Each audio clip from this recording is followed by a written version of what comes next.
Okay, let's watch Second Thought, the most dangerous thing in the Western Hemisphere. And others like it this. are brought to you by the generous support of my patrons on Patreon. If you'd like to help support this channel, join our growing Discord server, and get early access to every video, consider becoming a patron at patreon.com/secondthought. First, I must confess that over the past few years I have been gravely disappointed with the white moderate. I have almost reached the regrettable conclusion that the Negro's great stumbling block in his stride toward freedom is not the white citizens' counselor or the Ku Klux Klaner, but the white moderate, who is more devoted to order than to justice, who prefers a negative peace, which is the absence of tension, to a positive peace, which is... He never said that? Wait, what? He wrote this. What are you talking about? He literally wrote this famously in a letter from Birmingham prison. The presence of justice, jail. Who constantly says, I agree with you in the goal you seek, but I cannot agree with your methods of direct action. Who paternalistically believes he can set the timetable for another man's freedom. That white person that you see calling himself a liberal is the most dangerous thing in the entire Western Hemisphere. He's the most deceitful. He's like a fox. And a fox is always more dangerous in the forest than the wolf. You can see the wolf coming. You know what he's up to. But the fox will fool you. He comes at you with his mouth shaped in such a way that even though you see his teeth, you think he's smiling and you take him for a friend. Damn. All right. It's so funny because, like, old heads know this, but, like, one of the first real arguments that I had with the blue-haired one was literally me calling him a white moderate and him losing his fucking mind. Rolling. I know that shit will trigger his ass. Okay, let's go. Over the past 5 months, just about everyone I know has come to the same conclusion. Dyed-in-the-wool liberals are as much the enemy of... Oh, so right. Holy fuck, dude. Anyway. Normal, decent people as conservatives are. And when I say liberal, I don't mean your average Joe who likes Harry Potter and Marvel movies and doesn't really think about politics outside of election years. Will you shut up, man? I mean the people who love Harry Potter and Marvel movies and also go out of their way to scold Palestinians for resisting their own extermination. People who demand you condemn Hamas while refusing to acknowledge that history didn't begin on October 7th. People who split their time evenly between rewatching Hamilton and calling anyone who criticizes... Say the line, history will absolve me. I've never been more absolved by history. There are men and women out there that have had history absolve them. I am one of those people. Criticizes Joe Biden, and it a Russian happens troll, in real time all the fucking time. Or a Chinese spy. I think you know the type. But just so we're on the same page before we go any further, let me be extra clear. Liberalism is the default ideology in the imperial core. The average person ends up with a liberal perspective by osmosis. There is a... Bro, he's just generalizing and attacking a group, not Hasan, though. Yes, dude, he's right. He's talking about people who adorn the aesthetics of liberalism and progress while simultaneously serving you a sloppy steak. Okay? Simultaneously retriangulating and repositioning over and over again to put, in the words of Martin Luther King, a timeline on another person's righteous justice, righteous cause for trying to ensure emancipation for themselves. It's ridiculous. Pipeline from simply existing in the empire to becoming a rabid servant of the empire. And if you feel like this is an attack on you personally, please don't feel that way. Everyone should be capable of changing their perspective when presented with new evidence. If you're not, that's a good sign you may have been indoctrinated into a dangerous ideology. But that's what this video is about. I'm going to give you just a little bit of evidence that Western liberals are a tremendous force for evil. And contrary to what they want you to believe, they absolutely do not care about truth, justice, peace, or progress. Let's start with the civil rights era. A lot of Americans today erroneously believe that when Dr. King came onto the scene, he magically opened everyone's eyes and ended racism. Sure, things were bad back then, but his words were so moving that everyone put down their pitchforks and agreed that we were all equal. And of course, the white liberals were marching hand in hand with black Americans to forge a path to a brighter future. While MLK did have a profound way with words, and there were indeed a number of white Americans I think leftists fail at allowing for a reform part. People may realize their mistaken beliefs, but we sure don't want to forgive or welcome reform people. There are some places where people do that. And I think that there are a lot of people who definitely are so frustrated with the sea of shit that they have to endure from people who have these like firmly held beliefs with nothing to back that, who are objectively immoral, that they develop a edge. That's what happens. That's why I'm very understanding usually of marginalized communities. Like I've talked about this with respect to the trans community. Like a lot of trans people, given the sea of attack, the constant fire that they're under, even in places that are supposed to be safe for them, like online communities and whatnot, oftentimes have a immediate reaction that is like, no, fuck you. I'm writing you off. You're transphobic. I'm very understanding of that because I get where they're coming from. Like if you're constantly under attack, both in very real material reality terms in the form of legislation, and then also even under attack in the internet sphere all the goddamn time, you're going to become like you're not going to always be empathetic to those who you think present a threat to your existence. Right? Having said that, however, I always have a special designation, or not a special designation, but like I always treat professional commentators differently than the actual people in their audiences. Okay? I do believe that no matter what, people who aren't being basically paid to have these opinions do have the capacity to change.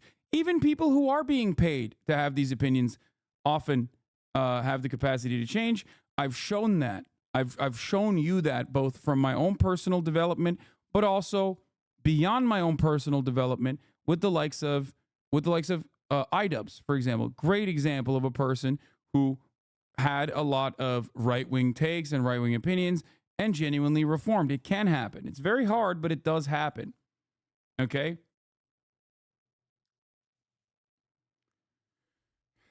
But yeah, that's something that I always stress in this community, to be understanding of people's like shortcomings and not allow those shortcomings to be super fucking, not allow those shortcomings to immediately met with like violent retaliation in the form of words still, but you know. Americans who march for equal rights. This simplified view of the civil rights era is exceptionally misleading. Martin Luther King is one of the most co-opted figures in modern history. Everyone tries to claim him for their particular set of beliefs. I made a whole video about how history whitewashes black radicals. But the thing about these people waxing poetic about how great King was is that 90% of the time, they would have hated the man had they lived in the same era. Think about your family members today and how they reacted to the Black Lives Matter rallies and protests. If they're anything like my family, you probably heard some pretty ignorant, hateful statements. The same exact thing happened in Dr. King's time. Police brutality, rampant racism, and constant attempts to misconstrue what the movement was really about. The thing that always concretizes that fact for me is this comic, by the white moderate cartoonist Charles Brooks. King talking to a reporter with the city destroyed in the background and some white people lying on the ground, and King saying, "I plan to lead another non-violent march tomorrow." This is exactly what we see today. Liberals get uncomfortable and suddenly they're not for equal rights anymore. Or more accurately, they still say they are, but they just have some concerns about optics. That's not how you're supposed to protest. Why can't everyone just protest peacefully? Why? So you can ignore it? The entire point of protest is to be disruptive. But even if we put that aside, no one wants to have to protest. They want things to change with as little friction as possible. But that's just not how things work when the oppressor class likes their position, and that position is dependent upon subjugating another class. It's like Castro said during the Cuban Revolution. The people did not choose the path of armed struggle. It was the path that was forced upon them. Same with Palestine. The number of tweets I've seen from liberals saying, "I don't understand why they can't just peacefully protest," is insane. And every single time, someone claps back with a different instance of Palestinians peacefully organizing and being killed all the same. But of course, they're not saying that because they genuinely want to arrive at a reasonable solution.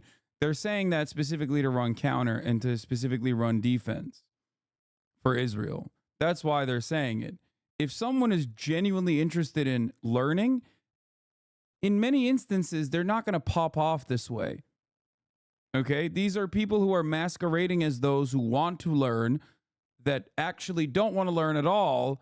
They're simply using your interest in charitability, your likelihood of being charitable to them, as a way to hammer on a terrible reactionary narrative. Just a waste of time. Yep, the Northern Lion clip comes to mind immediately. Back in the day, people used to fucking troll, right? And everybody knew that they were trolling, and they themselves voluntarily recognized that they were trolling. Nowadays, trolling has evolved. People don't just come in and troll, but they go, "Oh, what do you mean? I was just simply being a small bean. I was asking a normal question. You're the evil person for not responding to my very obvious trolling with such vitriol. Oh, I wasn't just trying to make you mad. Why are you being so mean at my pointed question that immediately is reinforcing 8 different narratives that are completely false?" It's very frustrating. Concern trolling is very effective. People do that all the time. By the time King penned his letter from Birmingham jail, which you heard some of at the beginning of this video, he had become disenchanted with white Northern liberals, who had earlier in his career been his greatest source of white support. But when King started talking about systemic issues that intersected with racism, such as economic inequality, these liberals started to squirm. The comfortable whites who looked down on the Southern yokels for their ignorance and racism were now in the hot seat. Here's the Northern Lion clip. Did not return to a guy who shit on him in front of 9,000 people. Bro, he was trolling. Back in my day, 20 years ago, the trolls were fucking goblins, bro. They were like, they knew that they were doing bad things and irritating people. And then when people got irritated, they typed "you mad" and they won. They got permit, but they understood that they were the villains. Now the trolls are like, does anybody else think that this person should be locked in a mental hospital? And then when someone's like, "you have been permanently banned from the chat," they're like, "I was just talking. You are my friend. Like, what? Bro, go back to being a gremlin. Go back to being like a little demon in the wires instead of like, I was just asking questions." Every fucking time, dude. It's so spot on. And it is so perfect. It's like, dude, we're not making an argument about free speech all of a sudden, okay? There is no philosophical underpinning. You're just being a fucking dickhead. And that's fine, you know? Be a dickhead, but just own it. The fuck is this new shit? Why are you acting brand new? Worst part is when people fucking also rise to the occasion and start defending the guy who's like very obviously being a dickhead on purpose. Because they themselves got that dog in them too.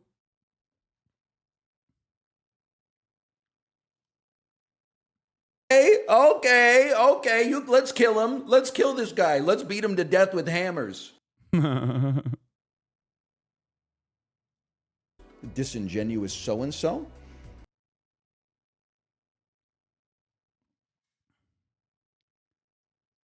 Very annoying stuff. Themselves.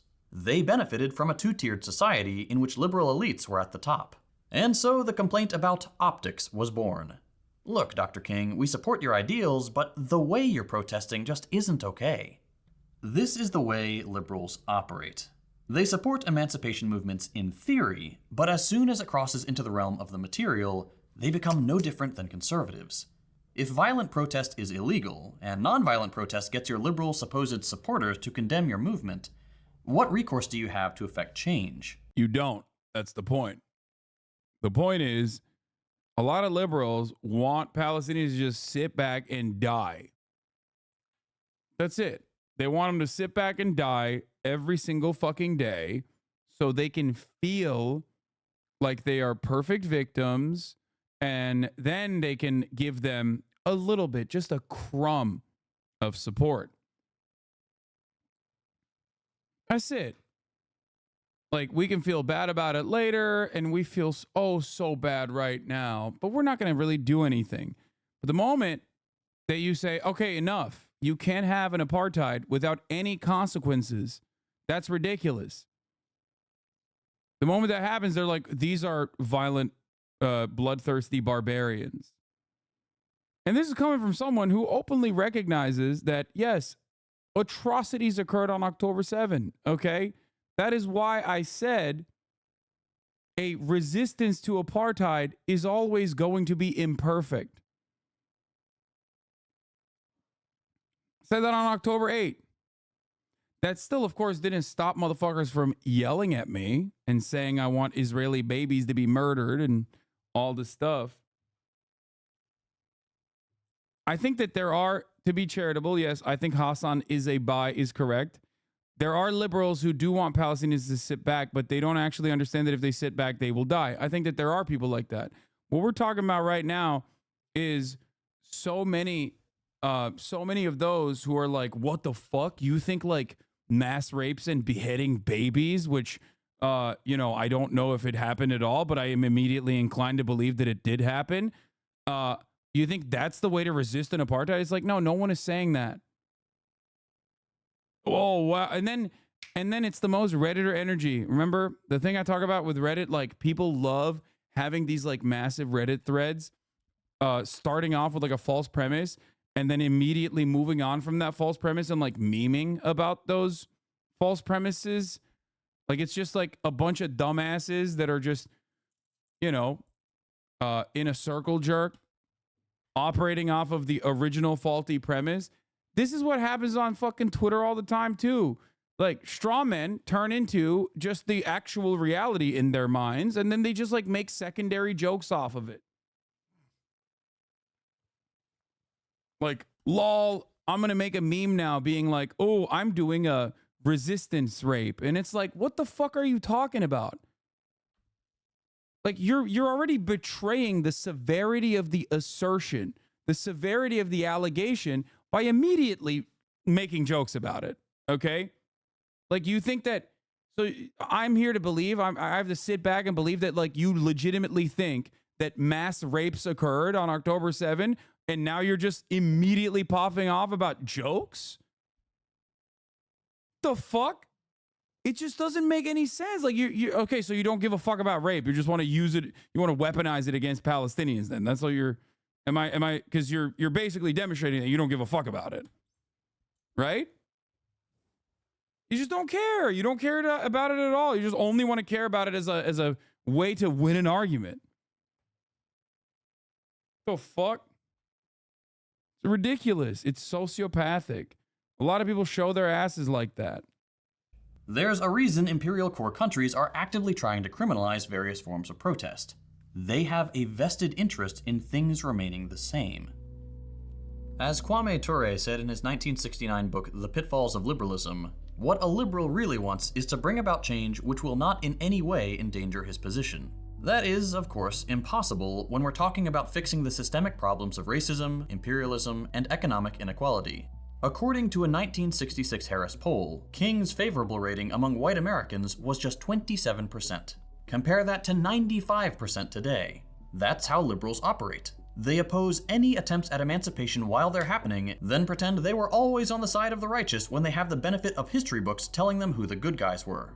There's a great tweet. Yeah, the craziest part about it is that it is also like a well-established trope, and that's why it works really well, because they used it against black people in perpetuity. White supremacists did, liberals alike. White supremacists in the United States of America from all different political ideologies have so consistently utilized this like depersonalization, dehumanization tactic to be like, yeah, these are rapist, barbarian monsters. That like, it fits so quickly. It just like immediately people are like, oh dude, this is a comfortable skin I'm in. Like I love this. I love this argument. It's my favorite. I use it all the time. That really sums up this liberal tendency. A liberal is someone who opposes every war except the current war and supports all civil rights movements except the one going on right now. Yep. Now, while MLK was outspoken in his disappointment with white liberals, Malcolm X went a critical step further and correctly labeled them an enemy of genuine progress and liberation. The conservatives are wolves. You know what they're up to. They're evil and they're honest. Not because they care about being honest, but because they're not afraid to wield power when they have it. The liberal is a fox. Less outwardly threatening, even seemingly approachable, but still a predator. A conservative will usually be open about their racism and how they need to keep the dirty foreigners out.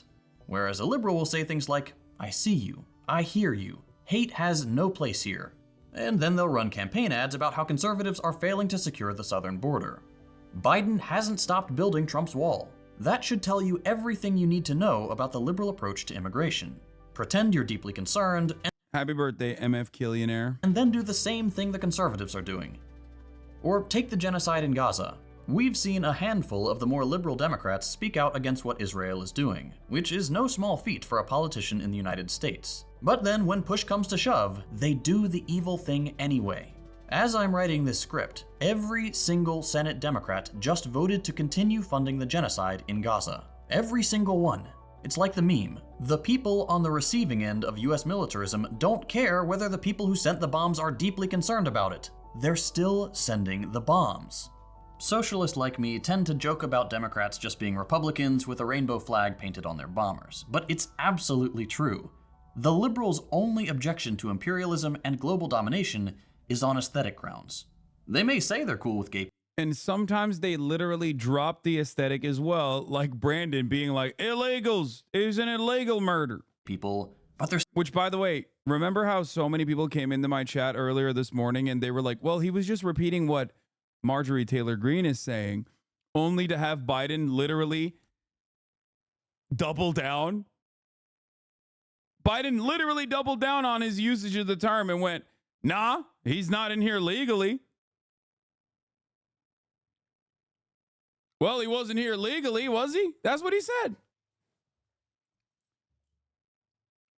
They shouldn't be here.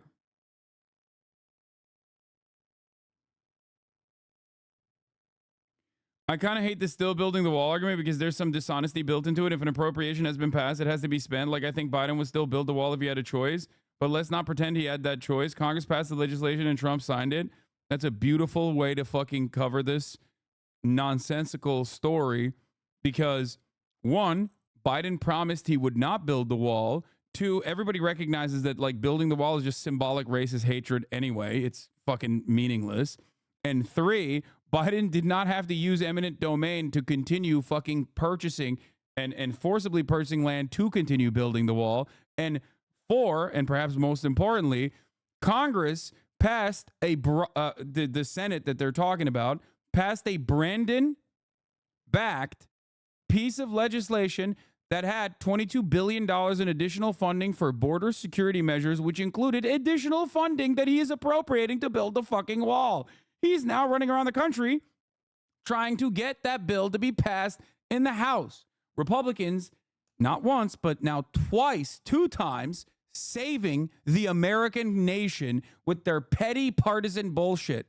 Last time they did this was when Joe Biden, Vice President Joe Biden, alongside President Barack Obama, were trying to cut Social Security.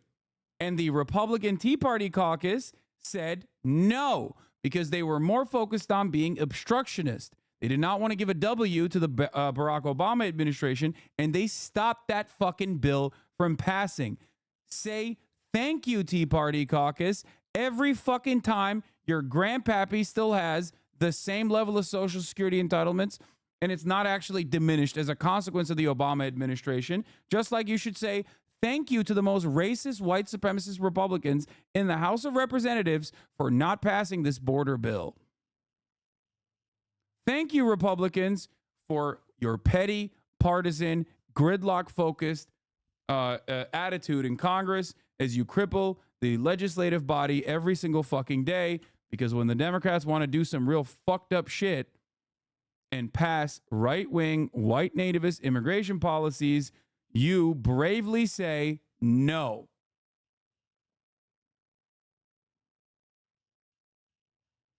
It is ironically the Republicans that are doing harm reduction right now, just so you understand. Yeah. If you want to call it out as it actually is, those same fucking freaks, those racist assholes, are the ones who are actually engaging in harm reduction. Not the fucking beloved Democratic Party senators, by the way. And they're doing it not because they fucking, care about the issues or anything. They're not doing it for some moral reason. They're doing it purely out of spite. That's how stupid American politics is. So I feel like I'm losing my goddamn mind every fucking day of the week when I cover this shit. We're still going to turn the rest of the world to glass if it means maintaining our hegemony. A good example of this Did meeting. you lose followers or deals due to your support of Palestine? I have lost a shit ton of both followers and also brand deals. Yes. This liberal pandering is when I Pharrell have been warned numerous times over and over again throughout my consistent coverage. recently sent Trump a cease and desist to stop Trump from using his songs at rallies. And Doesn't matter though. I'm not gonna fucking stop. then he turned around and performed at a fundraising gala for the IDF. The people who've killed 11,000 children in the past few months, who have targeted doctors saving injured people, journalists trying to show the world what's happening, the people who blindfolded a man, told him to run, and then sniped him in the back of the head.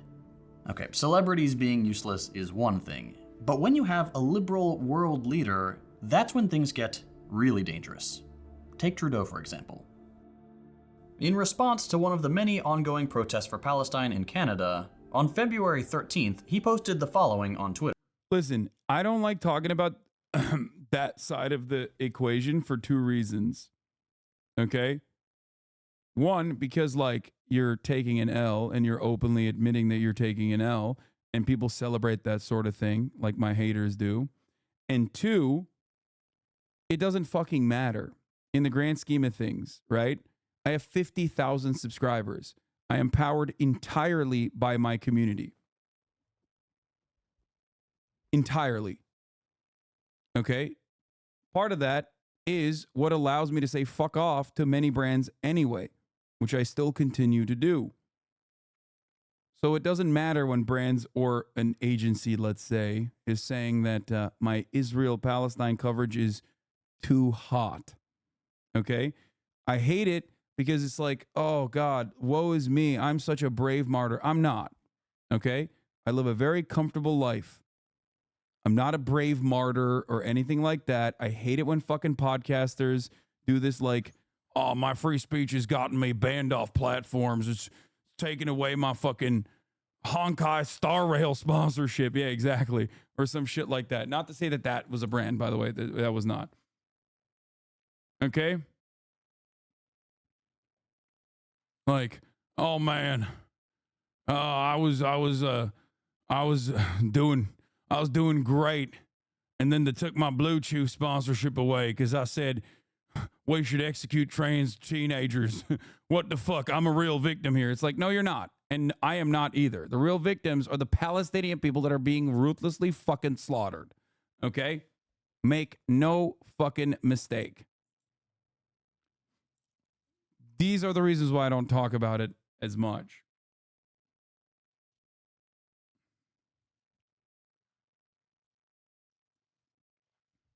Twitter. The demonstration at Mount Sinai Hospital yesterday was reprehensible. Hospitals are places for treatment and care, not protest and intimidation. I strongly condemn this display of anti-Semitism. In Toronto and across Canada, we stand with Jewish communities against this hate. This is insane. If you've been online at all in the last 5 months, you'll know where I'm going with this. Justin Trudeau, liberal darling, has supported to the hilt the Israeli apartheid regime, which has bombed every single hospital in Gaza out of operation. Not only that, these monsters also dressed as doctors and nurses and infiltrated a hospital to shoot and terrorize the patients and heroic staff inside.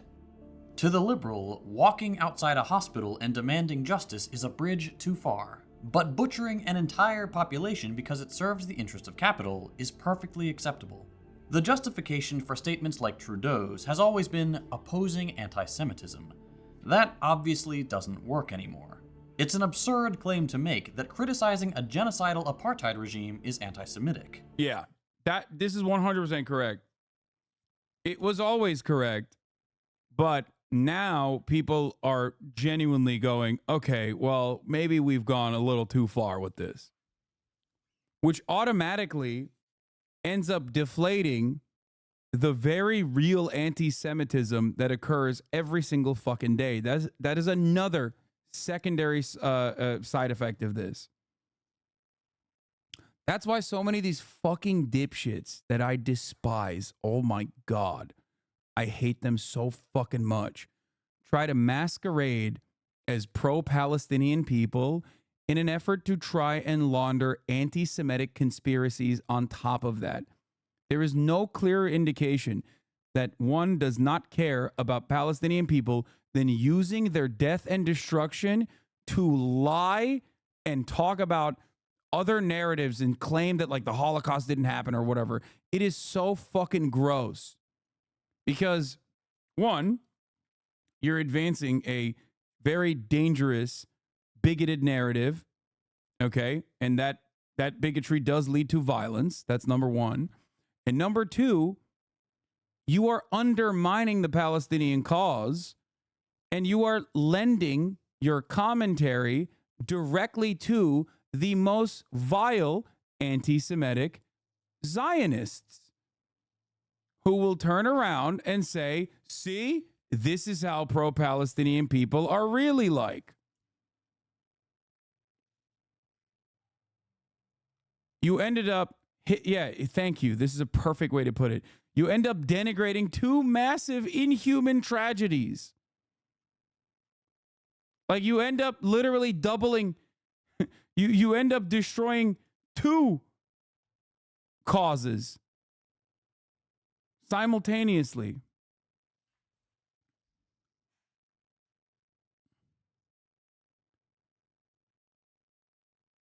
Yeah, this this person, exactly. I don't believe the official Holocaust story anymore. I don't know what actually happened. It's like, what the fuck is wrong with these people? Fucking so gross, dude.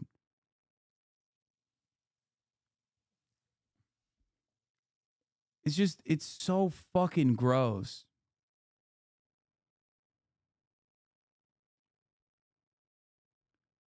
It reveals what your actual goal is.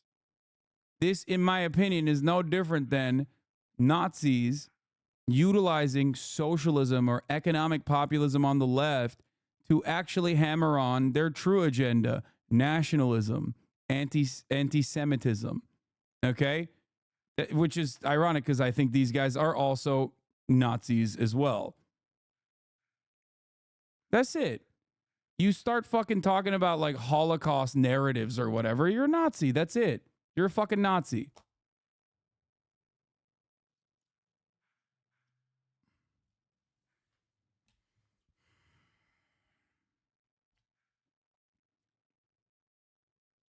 And it's become even more clearly absurd now that we've seen hundreds of thousands of Jewish people around the world stand up against Israel's ethnic cleansing campaign and say, "You do not represent us." All you have to do is look at footage from within Israel itself. Jews are brutalized by the fascist police for daring to speak out against the regime. The anti-Semitism charge obviously doesn't work anymore. So the liberals have fallen back on what they do best, weaponizing vague feelings. The main objection to rallies for Palestine now is that it makes people feel uncomfortable or unsafe on college campuses in the West. Here's an example that's been making the rounds online. They want him dead! Please end it, please! Aside from the fact that those are the most obvious fake tears you've ever seen, I want you to think about the absurdity of this display. Claiming to feel unsafe in your insular little university versus this. مين بدك مين بدك؟ أمي مع أخويا. طيب أنت إيش؟ أخويا أبو نصر كمان That's what unsafe looks like. You feel uncomfortable? Think about how uncomfortable it is to have no food. Yeah, I can't believe how much we talked about that. Oh my God. That was so crazy. That was so wild. Like, there is nothing more illustrative about our privilege in the Western world about people being like, I saw a free Palestine sticker and it made me shit my pants. That's the real danger. And have the media fucking cover that as though it's like a serious claim when like people were being ruthlessly fucking slaughtered. While simultaneously, even the Arabs, Muslims, or people who are of any background, including Jews that were anti-Zionist and protesting the actions of the state of Israel, were genuinely like, one, being shot, as you know, the Palestinian students that were shot at. One of them is going to, you know, use a wheelchair for the rest of his life. And we were still talking about Claudine Gay and shit for not being sufficiently pro-Israel, being punished, whipped around by the media. Yeah, the students at Columbia that were skunked. So many instances, like just such a glaring, obvious double standard. So gross. Food or clean water. 6-year-old Palestinian boy, or 6-year-old boy that was he Palestinian? I think he was Arab, right? Or maybe they were Palestinian. Stabbed to death by their fucking landlord. No shelter, no hygiene products. Your family killed. The places you've been told will be safe, purposefully targeted with bombing runs.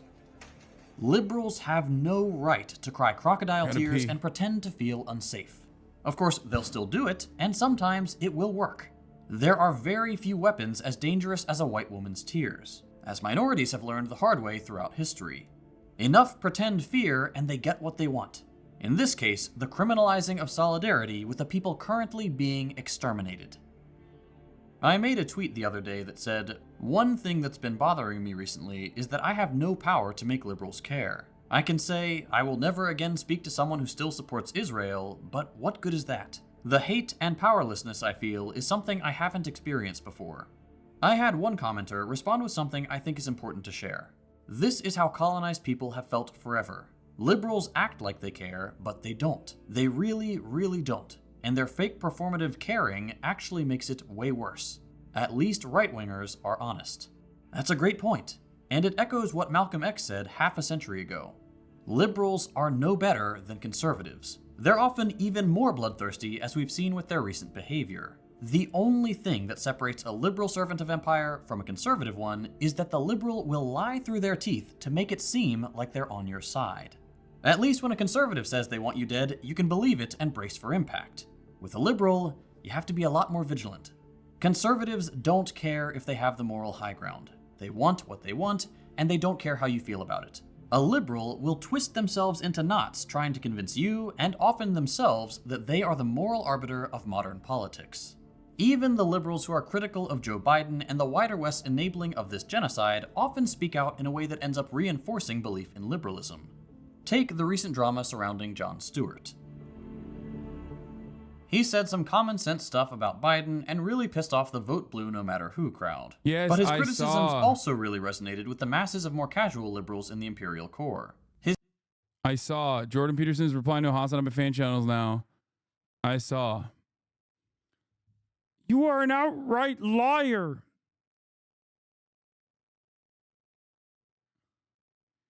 No, my favorite articles that are being written right now is similar to this one. There was a Reddit post where Zionists went to a club and the DJ said free Palestine. The crowd cheered. The Zionists said they felt unsafe and went home. There was another one. I saw an excerpt from an article talking about a dude who's like 35 years old in New York. And he's like, oh, I match up with a lot of women. And then they say they're pro-Palestine. So I have to unmatch them. So in order to clear up the confusion, I put an Israeli flag in my name. And now I'm matching up with like mid-ass people. Like all the creative types that I like, including, here it is. This is the best one. Yes, thank you. Hinge and Tinder are swamped with anti-Zionism, says Jewish singles. Oh, God, we got to read this article. Fuck. Okay, I have to read this article. Met 26-year-old Amy. She's single. She likes puppies and is looking for a date on Hinge. But it's not just good-looking men she's after. She goes crazy for a free Palestine. At least that's what her dating profile says. Felicity tells singles on Hinge, the way to win me over is having higher emotional intelligence than a turtle, loving spicy food, and being pro-Palestine. Yosef says, the dorkiest thing about me is I write poems in spare time. Underneath these words, a photograph of him waving a Palestinian flag. Lauren cuts to the chase by simply saying, no Zionists. Lee wants to make sure we're on the same page about free Palestine. So does Savannah and Boris and Michaela.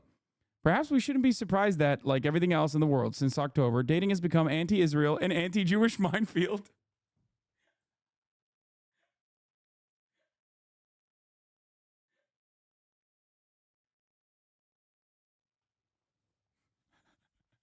But although there are some pro-Israel profiles, most of the messages flow in one direction. Jewish singles on Hinge tell the JC that between 1 in 10 and 1 in 3 of their matches have something anti-Israel in their profile. What's more, while app algorithms are challenged to pin down Jewish daters, say that their matches have gone down since the war started, and they think it's got something to do with the Jew stamp on their profile.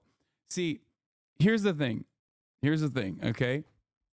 I'm sure there are a lot of dummies out there who probably are like, oh, this person's Jewish. They probably love Israel. Except these guys do love Israel. So that's the difference. Okay. Singles can tell prospective partners that they are Jewish on several of the main dating apps if they've set that on their profile. It falls under religion rather than ethnicity category. There's no setting for being anti-Israel, but daters have found other ways to broadcast their views. The main apps prefer all active users. The more you use them and engage with profiles, the more the app understands who you're interested in. So what happens when Jewish singles are simply outnumbered by the sheer volume of anti-Israel profiles? JC editor-at-large Stephen Pollard took to Twitter to express his frustration with the number of anti-Zionist profiles on Hinge. What? Yeah.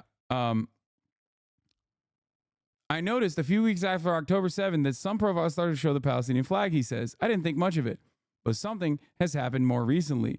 Also, how old is Stephen Pollard?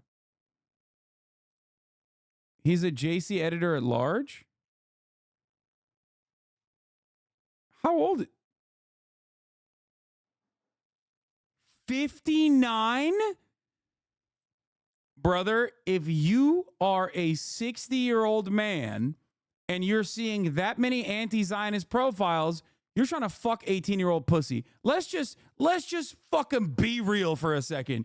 You are trying to fuck 18-year-olds. No fucking way. If you have your age set to other 59-year-olds, okay, you're going to probably see a lot of Israel flags in the bios, okay? That's a problem. That's a problem for you because you want to fuck 18 to 25-year-olds as a 60-year-old man. Don't do it. Don't play with me. Whoo! No fucking way. Oh. Man, I can't. How are people avoiding this guy, bro? Come on. I mean, that's a hot piece of ass right there.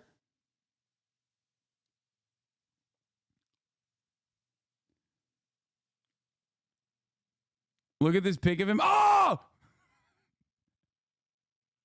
Rolling my eyes for a lot of reasons, but I'm super curious what age range Steven here has his Hinge set to include. JC editor-at-large Stephen Pollard took to Twitter to express his frustration. Why would you be a 60-year-old man and like openly admit any of this stuff? That's crazy. That's crazy. Okay. I noticed a few weeks after October 7th that some profiles started to show the Palestinian flag. He says, I didn't think much of it, but something has happened more recently. It's not yet the majority, but many profiles I see now says no Zionists. Yes, that doesn't mean no Jews, okay? You're the one who's slapping that on. Now, divorced 59-year-old Steven downloaded Hinge last summer. A few months of swiping later, Palestinian flags started appearing. I don't have a problem with the Palestinian flag. People can share whatever flag they like. But the people who post no Zionists are basically saying no Jews. It's what they think is an acceptable way of saying it, he adds. Why? If they wanted to say no Jews, they would say no Jews. People are very racist and very anti-Semitic. Okay? What is this? What is this fucking take? This is another thing I don't understand, where it's like, oh, well, I don't know. I see no Zionist or someone who doesn't defend the state of Israel or says things along the lines of, I wish for a free Palestine. And immediately I think, they must mean they're anti-Semitic. I cooked it up in my mind, so of course it must be true. Oh, God, I did it again. Oh, God. Oh, back to back. I'm sorry. Fuck.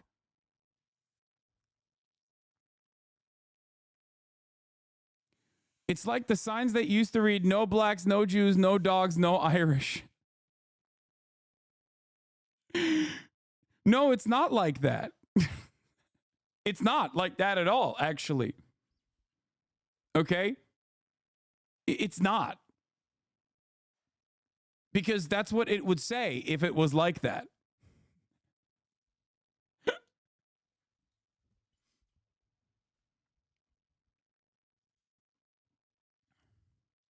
Steven says there are masses of Palestinian flags on Hinge, and he's come across profiles of women who say no TERFs, no Tories, free Palestine. It's put me off opening the app, he says. Oh no. This guy is off put by no TERFs, no Tories, free Palestine. Wow. There is no greater way to literally drum up support for all of these causes than be a 59-year-old dude, okay? 59-year-old dude looking for pussy on the app, 22-year-old pussy on the app specifically, and being like, this really is off-putting. It's taking me off the application where I want to fuck 22-year-old pussy. Fuck yeah, dude. Fuck yeah. It's put me off opening the app, he says. 22-year-old Hannah, not a... Oh, this is not one of the people that he found. For a second, I was like, oh my God, literally. Not her real name, has also distanced herself from dating apps since realizing how many potential matches were diametrically opposed to her when it came to Israel. Hannah wants to match with like-minded left-wing women. Wait. Okay.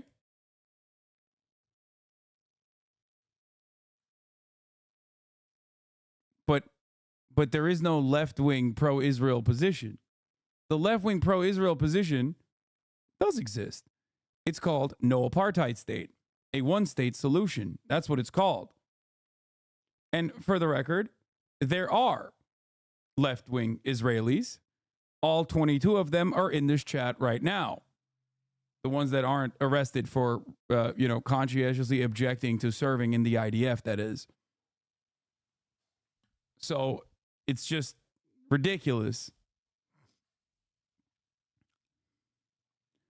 Before the war, I said on Hinge that I was a liberal and interested in politics, but I've taken that off now, says Hannah.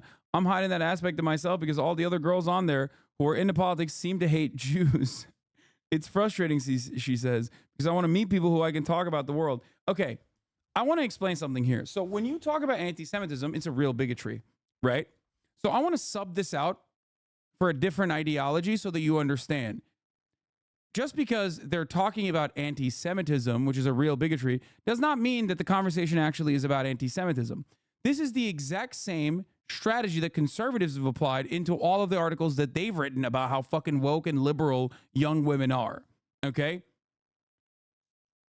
So make no mistake, this argument has been made a million times over. This article has been written a million times over, except instead of anti-Semitism, it is about reactionary thinking. Conservatives constantly complain about how their reactionary approach to the world is off-putting to specifically the women that they want to date.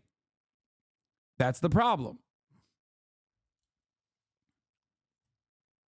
I did not know that anti-Zionism was going to be even more awesome than it already is. Right? It is already the morally correct position, but I did not realize that it was also the position that caused this 59-year-old pervert from trying to creep on 20-year-old women.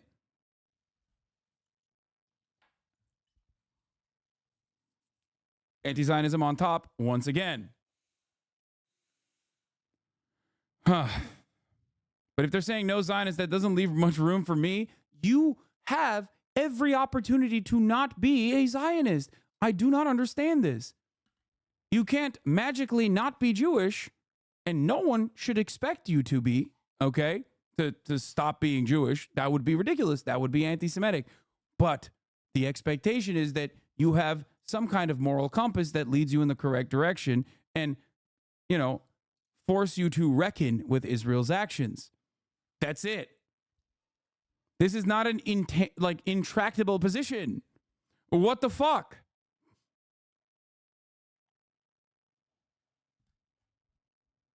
Hannah, whose profile says she's Jewish, has also noticed a significant drop in likes as the war started. I used to get 5 a day, but now it's more like 1 per day or 0, she adds.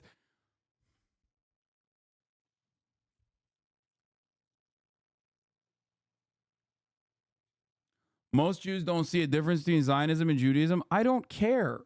They're wrong. Okay? They're wrong.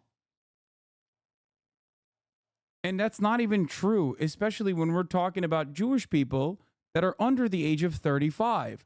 So that's literally incorrect. So especially as we're talking about dating apps predominantly used by like younger people, younger Jews, as well as younger Christians, younger Muslims and whatnot, it's not even correct in this situation. That's what they're complaining about right now.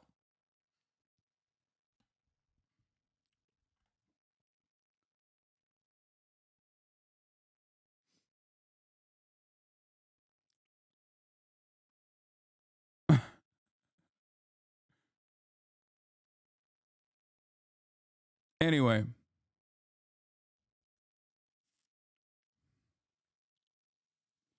Listen, my point always is if Jewish Israeli people can comprehend that Zionism is a fascist death cult, then Jews living in other countries like the United States of America can absolutely and do comprehend that very same basic reality. Okay? That's it. Sorry, but you can stop being Jewish, like you can stop being any other religion. Oh my God, please stop with this fucking r/atheism bullshit, okay? Holy fuck. There is a reason why there is a specific carve out for religious beliefs. Judaism, especially unlike Christianity, is also ethnic as well. It's not just a religion. It is also an ethnicity. Please stop trying to farm r/atheism impressions in here.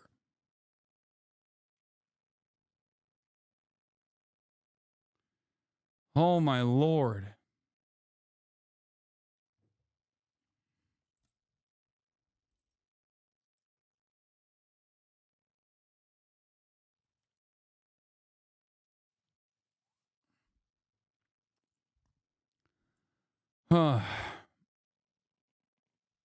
New TikTok is recapping Sodu. Tell Chad to go find it and go and watch the juice. Okay, new TikTok just landed. Anyway, I used to get 5 a day, but now it's more like 1 and 0. After October 7, I know some friends were worried that potential matches might shy away from Jewish matches, fearing awkward political discussions. Even, I mean, I guess that's like charitable. You know what I mean? Like they're still recognizing that it might be that they are perhaps falsely mistaken. Well, in that case, they aren't mistaken. Because if you are an anti-Zionist, then you are going to fucking end up having an awkward discussion, and people want to avoid that. But in other circumstances, if you were to be like I don't arrive at the conclusion before meeting someone.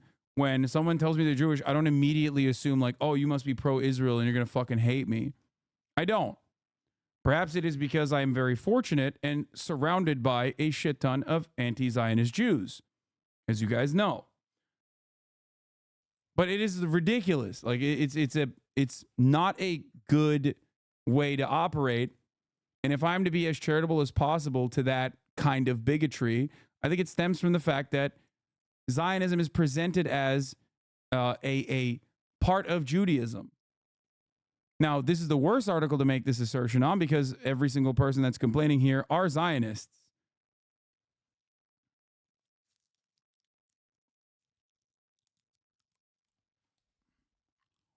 I didn't think Israel would become so important in my dating life. I think now I'm looking for a different match on the apps than the person I was after before the war. Some daters say they've switched to Jewish-only dating, J-Swipe and J-Dater options, but they're both based in the U.S. And several single people said there are simply not enough people on these apps in certain parts of the UK. Others have set their preferences to Jewish on the mainstream apps. But this has come with its own challenges. This is the part that I wanted to talk about. This is the cream of the crop, which undermines the entire premise of the article, which is that maybe there's an anti-Semitic slant towards Jews, and that's why nobody wants to date these people that we found. Turns out that's not the case at all. Talk about why would they post this in the article? I don't know, because it's so perfect. My favorite part of the article is here. This is why I'm reading the article to begin with. Zach, 35, says, I got pretty disillusioned after I found myself consistently matching with anti-Zionists, even if I set it to Jewish only. Zach put an Israeli flag emoji on his profile to rectify the situation. It's annoying because the more creative personalities I normally go for tend to be more anti-Israel. Now he's having fewer awkward conversations about the conflict, but the people he's matching with are less interesting.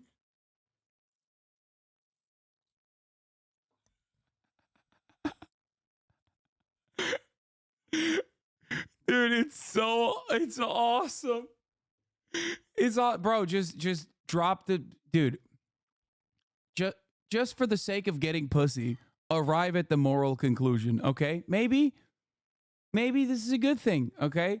Maybe don't be a Zionist.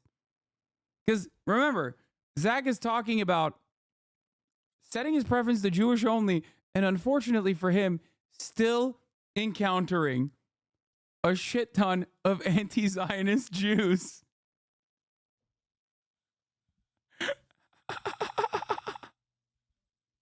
This is literally like, this should be your, in the words of Joseph Robinette Brandon, come to Jesus moment. Okay? This should be the moment where you're like, wait a minute. Why am I aligned with these lame asses? This requires just a little bit of self-reflection and re-examining of the situation. Okay?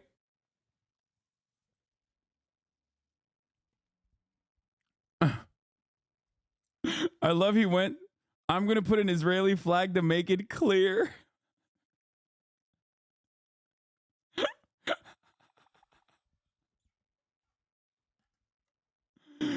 Oh, it's so funny.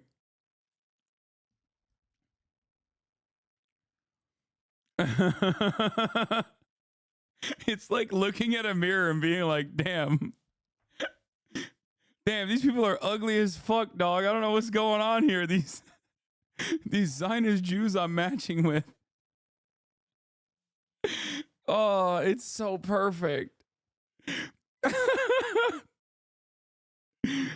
I'm getting no creative pussy out here. What the fuck? It's barren.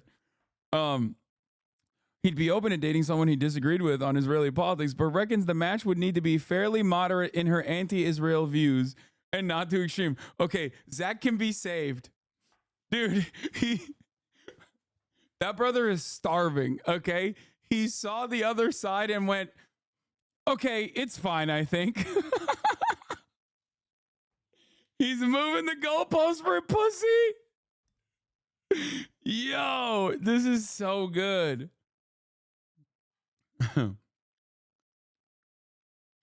What no pussy does to a motherfucker.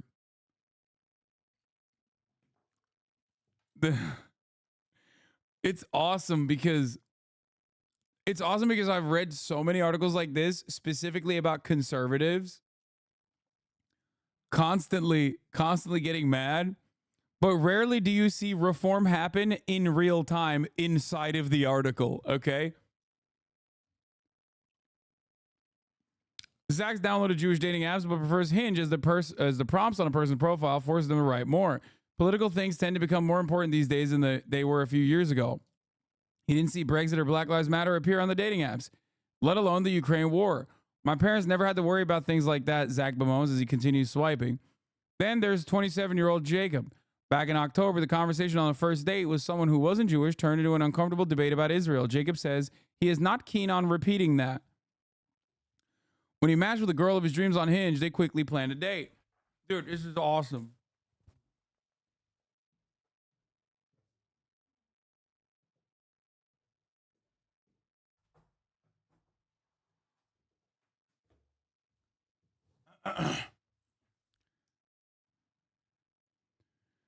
They quickly planned a date. The day before, they swapped social media links and saw her Instagram flooded with anti-Israel content.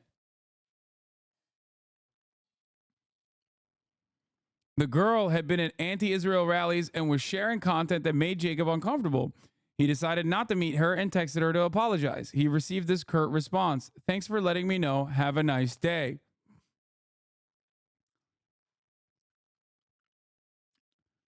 This is great, man. This is so awesome. This is a great way to, engage in self-selection like this. Yeah, how curt. Literally a hate crime reply. Yeah. Yeah. Guys, she killed him. You're laughing. She said, "Thanks for letting me know. Have a nice day." That is basically the equivalent of a Palestinian teenager throwing a rock at an Israeli tank, which is the most devastating thing that can happen to a $30 million Merkava tank, which is why that Palestinian child must be perished. Okay?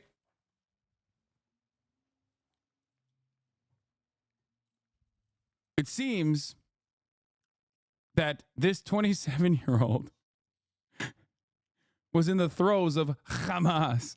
Like many singles who dodge anti-Israel days, Jacob was pleased he didn't waste more time on the girl, but wondered what the date would have turned into.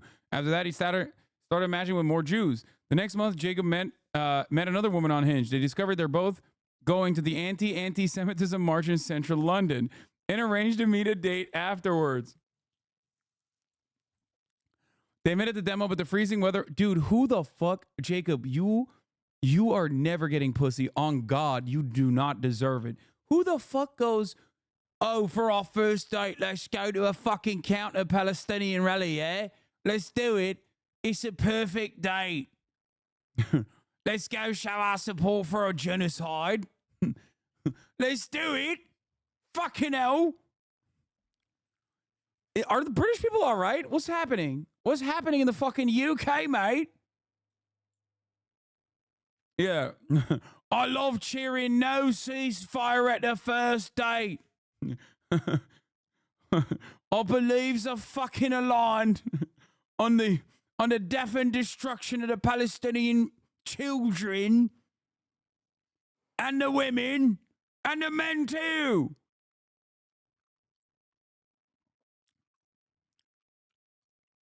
They met at the demo, but the freezing weather at the parade in November amid signs such as "United Against Anti-Semitism" didn't make for the most romantic start, and the pair were too cold and tired for sparks to fly.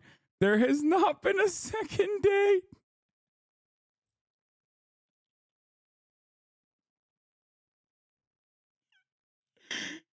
I thought our shared interest in turning Palestinian children into fucking liquid would have united us and made for great fucking foreplay. The vibes are fucked automatically. Okay? Your misogyny is showing. Pull it back a little at least. I know I can't pull it back. Especially not at the top of the hour when what is showing you, chatters, is the 3-minute ad break unless you subscribe for $5 or for fucking free with a Twitch Prime. By connecting your Amazon Prime account to your Twitch fucking account, you'll get 1 free Prime subscription a month. Use it on your favorite broadcaster. Hopefully that's me. You can also get gifted a sub, right, if you're lucky. Here's the 3-minute ad break now. Thank you so much to the Jewish Chronicle for chronicling this massive Zionist L.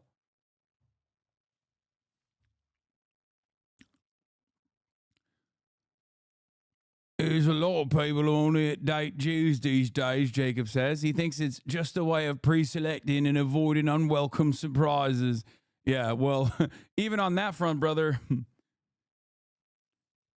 even on that front, the pussy well will run dry for you, okay? Seemingly. There's always been a pressure on Jews to meet each other. It's one of the factors behind programs such as Birthright. But for me,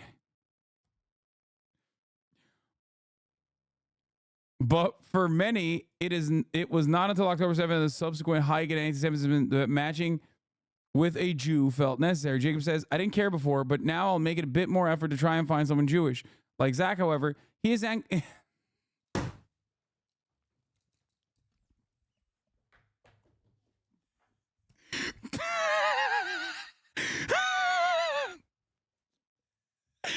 like Zach, however, he's encountered anti-Zionist Jews.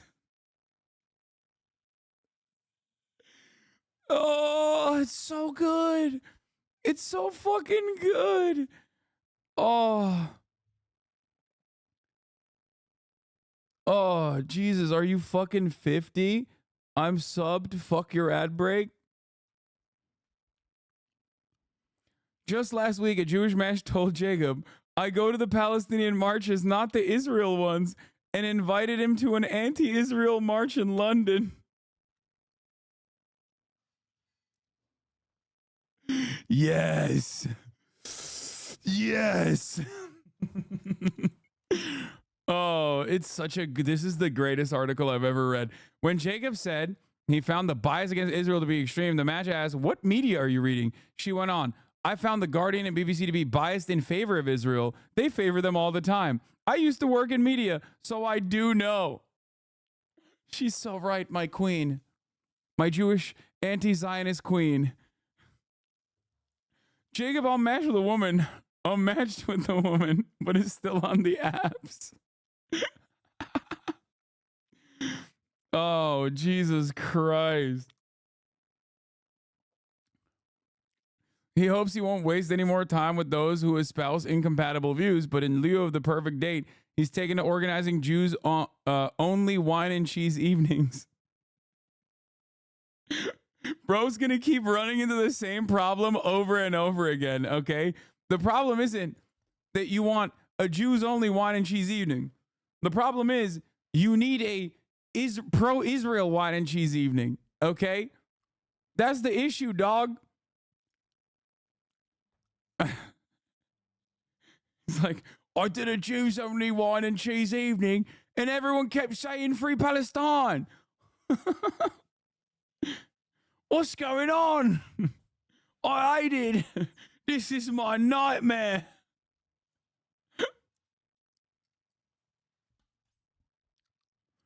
Perhaps it'll be over a vintage Gouda and Cabernet Sauvignon that he'll meet his match. If these singles had one shared message, it was that they were keen to date. Yeah, dude, on God, we're going to get you some pussy, okay? I promise. You just have to, commit to your undying loyalty to a free Palestine. That's it.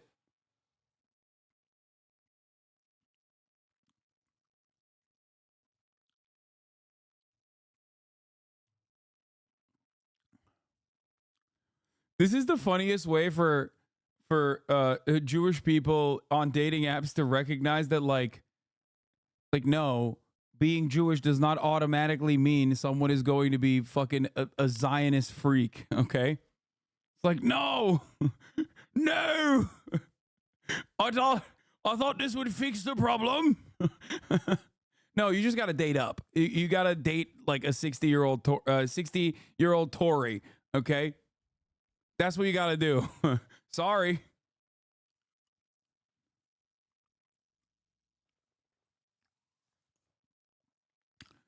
While Jews are depressed, anxious, and scared, the urge to form stronger bonds to raise a Jewish family is more powerful than ever. Dude, God, these articles sometimes just like devolve into insane shit. Several Jewish singles Facebook groups have sprung up post October 7th. There are more than 6,000 members in singles page that calls itself world's largest Jewish singles group, while the group for New York Jewish singles has over 8,000 members. In the UK, the Jewish community singles group has grown to 2,000 members in 4 months since it formed, and 42 couples say they are still dating thanks to the group. Sarah Haruni Davies and Genevieve Gressett set up the page and have hosted several face-to-face events, including a winter festive gathering and a Valentine's party. Meanwhile, others have taken to hosting Friday night dinners for singles. It's time to ditch dating apps and go to friend's house for Shabbos, says one TikTok user. Another social media user says she hosted a Shabbat dinner with 16 singles last week and this week. Several of those at the dinner have been on dates. No Zionist on a dating profile might make a Jew swipe left, but a Star of David on a prospective match doesn't necessarily make for the perfect date.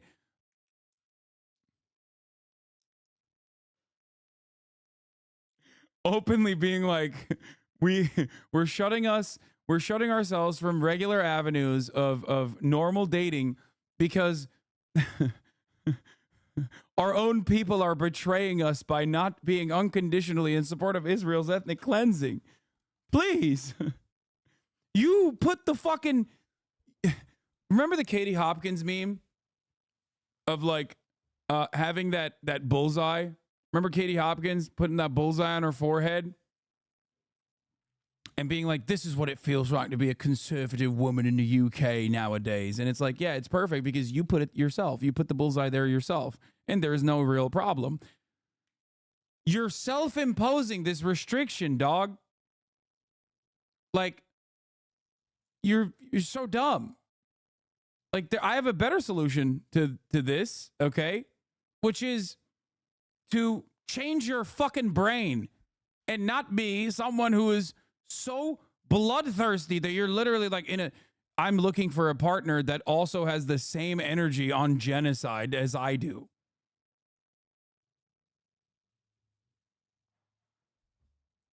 I don't get it. I've one simple request. The total death and destruction of Palestinian children. What the fuck? Jacob now looks more likely to meet his match at one of his wine and cheese evenings. Hannah will keep swiping away for the moment, but is sorely tempted by a single Shabbat. Most of my generation say they want a free Palestine, but all I want is a good date who isn't turned off because I'm Jewish, she says.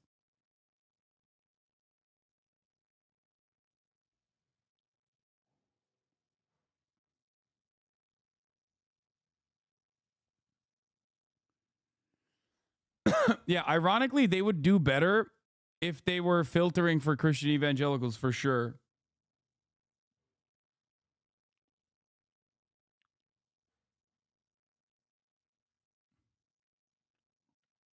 But like I said, the funniest part of the article is literally when when the 35-year-old dude is like, I started self-selecting Jews. And then all the creative Jewish girls that I wanted to hook up with kept being pro-Palestine. It's fucked up. Oh, it's awesome. Ay, ay, ay. One of the greatest W's in a sea of W's for the pro-Palestinian cause was keeping that fucking ugly freak trying to fuck 20-year-olds off of Hinge, okay? It's great. His statements were intended to air the concerns of people starting to feel cognitive dissonance about their support of genocide, and then to steer them back into the fold of the Democratic Party. Yeah, Biden may be too old for the job, but we'll do better next time. The most important thing is keeping Trump out of the White House. Things would be so much worse under a Republican, believe me. Never mind, of course, that things are only this bad because Biden, liberal champion of peace and freedom, has personally refused to call off his attack dog, and has instead spent billions of dollars of your tax money to fund the massacre of tens of thousands of men, women, and children whose only crime is trying to prevent the slow-rolling eradication of their people and their history. I could go on like this, or hell, I could just leave the video running and play the hundreds of hours of footage showing what Western liberals are enabling in Gaza. Children torn to pieces hanging from piles of rubble. A man so stricken with grief that he loses consciousness after being told his entire family has been killed. A beautiful little girl, my daughter's age, standing alone in the cold, waiting for parents who will never come back. But I know that footage will not soften the liberal heart. If they've made it this far and not changed their mind, they are irredeemable, and I will not waste any more of my time trying to win over my enemy. And for those who think I'm being overly harsh and that liberals are annoying but not really all that dangerous, I'll cite just one more historical fact. Every time liberals have been given the choice between socialism and fascism, they have sided with fascism. And when I say they've sided with fascism, that's actually a little misleading. Yes, normal liberals, the individuals, will always pick a well-dressed white fascist over a scary urban communist. But liberals as a political organism don't really choose to side with fascism as much as they devolve into it. Fascism is rooted in the same Western mythology as liberalism. Whereas in times of peace and prosperity, liberalism has all the frills and niceties normal people would expect from a first world country, as soon as the economic base falters, as soon as the lines start to go down, the mask comes off. It's often said that fascism is capitalism in decay. And if there's one thing we've seen with the United States since the Reagan years, it's that capitalism is on the decline. There's a reason we're always at war, why our civil liberties are being curtailed under conservative and liberal leaders alike, why Joe Biden is holding twice as many immigrants in cages as Trump was at the end of his term, why we're backing Israel to the very last Palestinian. When capital has to circle the wagons to maintain its dominance, its rhetoric and actions start to look a lot like fascism. The reason for this is simple. Fascism is seen as a solution to an economic problem, just as socialism is. But the difference is that fascism does not threaten the primacy of capital, or the comfortable position of the white liberal. Economic hardship creates conditions where bitterness, distrust, and desperation can thrive, making the masses an easy target for charismatic and bombastic fascists.